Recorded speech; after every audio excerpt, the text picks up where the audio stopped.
Salut les amis.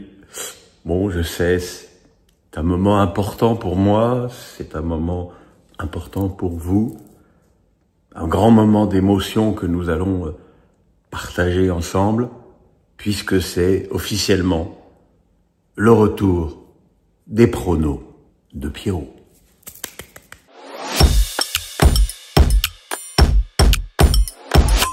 Je sais que c'est une rubrique qui vous transporte, qui vous permet aussi de vous foutre de ma gueule. L'année dernière, j'ai fait 50% le prono, donc finalement pour un con, pas si mal, hein. Et on va commencer donc avec cette première journée qui commence par Rennes-Marseille, un premier gros match entre une équipe de Rennes qui a quand même énormément de choses à se faire pardonner et une équipe de Marseille qui est pleine d'ambition et qui a quand même fait un recrutement conséquent qui a priori en plus n'est pas terminé. Le recrutement de Rennes non plus n'est pas terminé puisque Kalimundo est en partance pour Nottingham Forest et que en attendant il y a personne pour jouer à sa place devant, donc Habib Beye va être obligé un peu de bricoler sur le plan offensif. C'est probablement le jeune et prometteur Maïté qui va être aligné en poste d'avant-centre.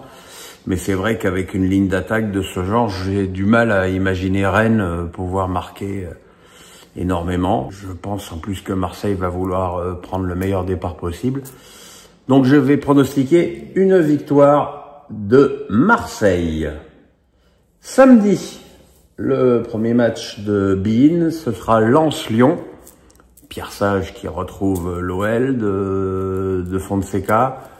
On va évidemment scruter avec intérêt les débuts de Florian Thauvin avec le maillot sang et or. Et aussi un peu voir quel est le niveau réel de cette équipe de Lyon qui a plutôt fait des très bons matchs amicaux. J'ai envie de pronostiquer match nul.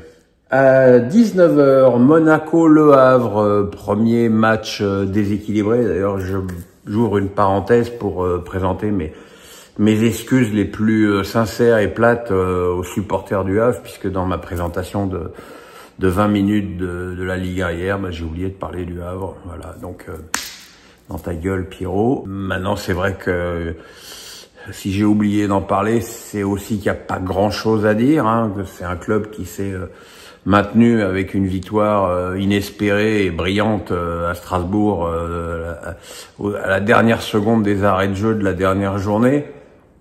Mais bon, je dirais que compte tenu des moyens du Havre, se maintenir en Ligue 1 est déjà en soi un exploit.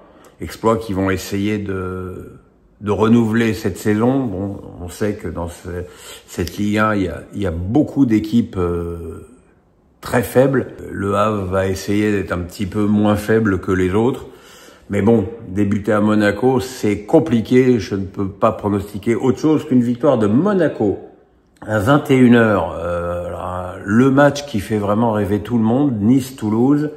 Nice qui a fait encore une fois honneur au football français avec sa défaite en match aller-retour 2 fois 2-0 contre le Benfica Lisbonne.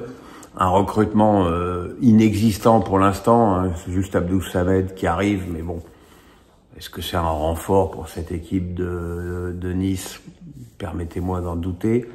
Et une équipe de Toulouse qui, elle aussi, a perdu énormément de joueurs et qui n'en a pratiquement recruté aucun et qui a fait des matchs amicaux assez désastreux. J'ai envie de dire que c'est quand même un match où les Niçois sont obligés de prendre 3 points, sinon la suite s'annoncera très compliquée. Dimanche à 15h, Brest-Lille. Une équipe de Brest qui a perdu Bizot, qui a perdu Camara il y a 2 jours, qui est parti à Rennes, qui a réduit considérablement la voilure en termes d'ambition sportive. Hein, quand même se souvenir que Brest était en barrage de la Ligue des Champions contre le PSG la saison dernière. Vu un peu la toponymie des 18 clubs de Ligue 1, je ne vois absolument pas Brest en danger pour le maintien, mais je les vois quand même un peu loin des places européennes. Lille, perdu énormément de joueurs, hein. Chevalier, Alessandro, David, peut-être encore Zegrova, Gudmundsson. Va falloir quand même voir si cette équipe de Lille arrive à se réinventer. Je vais dire match nul. Auxerre-Lorient. Voilà un match qui concerne deux équipes dont l'ambition principale sera le maintien cette saison. Auxerre a perdu beaucoup de joueurs, hein, Traoré, Joubal, entre autres. Ça va être compliqué là aussi de trouver de nouvelles ressources, surtout sur le plan offensif. Lorient, pareil, recrutement minimaliste, avec en plus évidemment le départ de Kroupi, qui était quand même l'attaquant numéro 1 de l'équipe. Je vais dire victoire d'Auxerre. Angers, PFC. Les débuts du PFC contre une équipe d'Angers qui s'est sauvée, et c'est déjà miraculeux l'année dernière, compte tenu de la puissance financière du club. Pas de recrutement, hein, un avenir financier extrêmement problématique.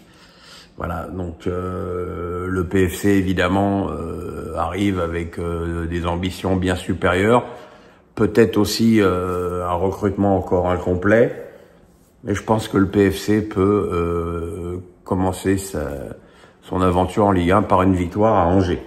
Metz-Strasbourg. Alors Metz, qui est le spécialiste français de l'ascenseur, qui est monté après un barrage très bien négocié contre Reims, mais bon, toujours pareil, hein, peu de moyens, un match amical catastrophique contre Offenheim puisqu'ils en ont pris 8. En face, une équipe de Strasbourg qui a certes fait un très gros recrutement, mais qui est ponctuellement décimée par les blessures, puisque Doué, Moreira, Silla seront absents.